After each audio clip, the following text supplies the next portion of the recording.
এক ভদ্রলোক ডাক্তারি পাশ করে বিদেশে যান রিসার্চ করতে। ওই ডাক্তার ভদ্রলোক গবেষণা করে একটি ট্যাবলেট আবিষ্কার করেন, যে ট্যাবলেট খেলে 20 বছর বয়স কমে যায়। তখন ডাক্তারবাবু ভাবলেন এই ট্যাবলেটটা প্রথমে দেশেই পাঠানো যাক, তাহলে দেশে আমার খ্যাতি প্রতিপত্তি বাড়বে। তিনি তখন ওই বিষয়টার সম্বন্ধে তার বাবা মাকে জানালেন, দিয়ে ট্যাবলেটগুলো ওনার বাবা মার কাছেই পাঠালেন।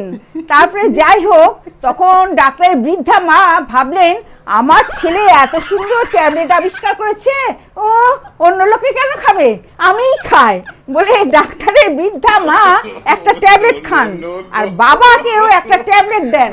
কিন্তু বাবা একটার পরিবর্তে আবার দুটো খান।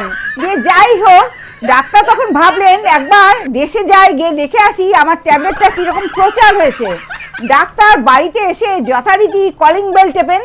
তখন দেখেন এক যুবতী দরজা খোলে। তখন ডাক্তার বলে, কে আপনি? তখন ওই ডাক্তারের মা বলে, খোকা আমি তো তোর মা। তখন ডাক্তার বলেন যে আমার মা তো বৃদ্ধা। তখন ডাক্তারের মা বলেন, খোকা তুই যে ট্যাবলেট পাঠিয়েছিলিস সেই ট্যাবলেট একটা আমি খেয়েছি, খেয়েই আমার এইরকম পরিণতি। তারপরে ডাক্তার বলেন যে তোমার কোলে ওই বাচ্চাটাকে? বলে, আরে খোকা ওইটা তো তোর বাবা, তোর বাবা আমার একটা পরিবর্তে দুটো ট্যাবলেট খেয়েছে।